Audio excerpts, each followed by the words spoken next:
Hello viewers, welcome to my channel AM mathematics. आज हम class 10th का exercise 5.2 का क्वेश्चन नंबर 10 देखेंगे।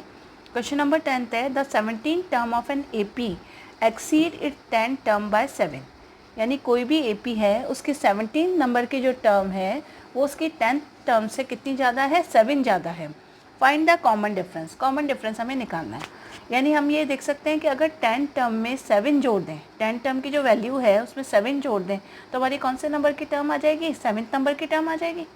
यानी हम ये कह सकते हैं कि जो A17 है वो किसके बराबर आएगा, अगर 10th नंबर की टर्म में 7 जोड़ दें।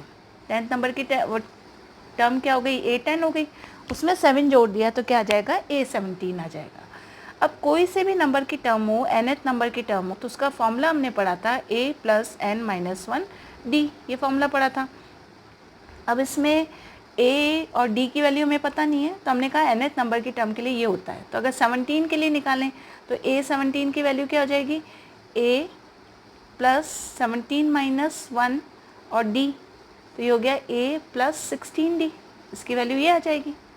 अब 10th नंबर की टर्म निकालनी है तो हम क्या करेंगे, A10 की वैल्यू हो जाएगी इसी फॉर्मूले से a + n - 1 यानी 10 - 1 मल्टीप्लाई बाय d, तो ये हो गया a + 9d आ गई इसकी वैल्यू। अब हमारी जो ये फर्स्ट इक्वेशन हमने फॉर्म करी, ये जो हमने फर्स्ट इक्वेशन फॉर्म करी थी, इसमें अगर हम ये वैल्यू पुट कर दें A17 और A10 की, तो क्या आ जाएंगी, put the value of A17, put the value of A17 and A10 in first equation। First equation में ये वैल्यू रखें तो A17 की जगह हम लिख सकते हैं a + 16d और A10 की जगह हम लिख सकते हैं a + 9d, और इसमें ये क्या ऐड हो जाएगा, +7 ऐड हो जाएगा, तो ये हो गया। अब इस AP में हम देख रहे हैं कि a क्या हो जाएगा, कैंसिल हो जाएगा। या तो हम इन सब टर्म्स को, कॉन्स्टेंट टर्म्स को राइट हैंड साइड रहने दें, बाकी a और d को इधर ला के भी काट सकते हैं।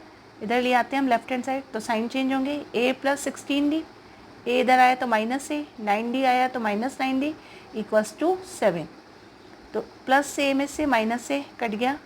अब 16d में से 9d क्या हुए, माइनस हुए, तो ये आ गया हमारा 7d = 7। तो d की वैल्यू क्या आ गई, 7/7। तो d की वैल्यू क्या आ गई, 1 आ गई। यानी कॉमन डिफरेंस ही निकालना था हमें, क्योंकि क्वेश्चन था फाइंड द कॉमन डिफरेंस। तो आप लिखेंगे common difference d = 1, difference d = 1, ये हमारा आंसर हो गया। इस तरीके से इस क्वेश्चन को सॉल्व करेंगे। अब हम क्वेश्चन नंबर 11 करते हैं।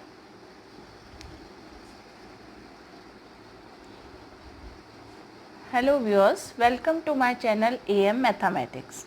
आज हम एक्सरसाइज 5.2 का क्वेश्चन नंबर 11 करेंगे। क्वेश्चन नंबर 11 है which term of the AP. ये एक एपी गिवन है, इसकी कौन सी term will be 132 more than its 54th term. यानी इसके कौन से नंबर की टर्म 54 टर्म से 132 ज़्यादा है, ये हमें बताना है। तो हमारी एपी जो है हम यहाँ लिख लेते हैं, एपी कौन सी, क्या फॉर्म हो रही है एपी, 3, 15, 27, 39 एंड सो ऑन, ये हमारी एपी है। अब हम इसमें क्या करेंगे कि हमारे को पूछा गया है क्वेश्चन में कि कौन से नंबर की टर्म 132 ज़्यादा है 54 टर्म से। तो हम यहाँ पे अज्यूम करेंगे late nth term of this AP is 132 more than its 54th term, 54 term. So n, हम ये माना कि nth टर्म जो है इस AP की वो 132 ज़्यादा है 54 टर्म से। तो nth टर्म को हम रिप्रेजेंट करते हैं an से। अब ये 54 नंबर की टर्म से कितना ज़्यादा है, 132 ज़्यादा है। तो हमारी एक इक्वेशन फॉर्म हो गई कि an = A54 + 132। अब हमको यहाँ पे an की वैल्यू निकालनी है और A54 की वैल्यू निकालनी है। उसके लिए हमें पहले a पता होना चाहिए। a इसका क्या है, फर्स्ट टर्म होती है, तो a की वैल्यू इसमें क्या आ गई, 3 आ गई। और d निकालेंगे कॉमन डिफरेंस, तो d होता है हमारा a2 - a1, second term minus first term. तो सेकेंड टर्म है 15 और फर्स्ट टर्म है 3, तो 15 में से 3 माइनस किया तो हमारे d की वैल्यू आ गई, d की वैल्यू आई 12। तो हमने यहाँ पे कैलकुलेट कर लिया ए और डी की वैल्यू। ए की वैल्यू आ गई 3 और डी की वैल्यू यहाँ पे कैलकुलेट करने पे आ गई 12। अब हम इसकी कौन सी वाली टर्म निकालेंगे, 54 नंबर की टर्म निकालेंगे तो हो जाएगी a plus 54 minus 1 D. a की वैल्यू रख देंगे 3, 54 में से 1 गया तो 53 और d की वैल्यू हम रख देंगे 12। तो ये हो जाएगा 3 प्लस 53 को हम किससे 12 से मल्टीप्लाई कर लेंगे, 53 को 12 से मल्टीप्लाई करने पे ये आया 636। अब ये 636 आ गया हमारे पास। अब हम इसको सॉल्व कर लेंगे। 636 में 3 ऐड करेंगे तो इसकी वैल्यू हो गई 639। ये 54 की वैल्यू आ गई। अब हम क्या करें, इसमें nth टर्म निकालने का फॉर्मूला है a plus n minus 1 D. a की वैल्यू पुट करी, a की वैल्यू आई 3 प्लस n माइनस 1 और d की वैल्यू हमारे क्या है, d की वैल्यू निकाली हमने 12। तो ये आ गई वैल्यू।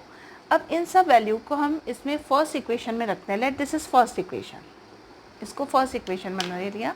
इसमें हम 54 और an की वैल्यू पुट करेंगे। इसकी वैल्यू पुट करी तो हमारे पास आया, an की करी पहले तो आया 3। हम इसको वैसे an को पहले यहाँ और सिंप्लीफाई कर लेते हैं। ये हो गया 3 प्लस 12n माइनस 12। तो ये 12n को ऐसे ही रहने दिया, 12 में से 3 माइनस होगा तो हमारे यहाँ पे आ जाएगा 9, माइनस का 9 आ जाएगा। तो ये हमने इसको और सिंप्लीफाई कर दिया। तो अब इसमें फर्स्ट इक्वेशन में पुट करें तो an की जगह लिख सकते हैं हम 12n माइनस 9। a 54 की जगह हम ये लिख देंगे, a 54 कितना आया सॉल्व करने पे 639 आ गया प्लस 132। अब इसमें हम 12n इधर रहने दें, 9 को उधर ले जाएंगे राइट हैंड साइड तो वो प्लस का हो जाएगा। अब 639 प्लस 132 और प्लस 9 इनको हम क्या कर लेंगे, ऐड कर लेंगे। इनको ऐड करने पे आया 780। तो n बराबर क्या हुआ 780 अपॉन 12। तो इसकी वैल्यू आई, ये से कटेगा तो 12 6 या गया पहले, फिर आया 65। n की वैल्यू क्या आ गई यहाँ पे 65 आ गई। यानी हम कह सकते हैं n इज इक्वल्स टू 65। ये हमारा आंसर आ गया। अब n क्या माना था, n नंबर की जो टर्म थी वो 54 टर्म से कितनी ज़्यादा थी, 132 ज़्यादा थी। तो ये हमारा क्या हो गया, n is equal to 65 answer हो गया। और हम इसको ज़्यादा एक्सप्लेनेटरी लिख देते हैं कि 65 टर्म ऑफ दिस AP, जो हमने अज्यूम किया था लाइन वही लिख देंगे वापस। 65 term of this AP is 132 more than its 54th term. तो इस तरीके से हमने एक्सरसाइज 5.2 के 10th एंड 11th क्वेश्चन को सॉल्व किया। आप मेरे चैनल को लाइक कीजिए, शेयर कीजिए और सब्सक्राइब कीजिए। Thank you.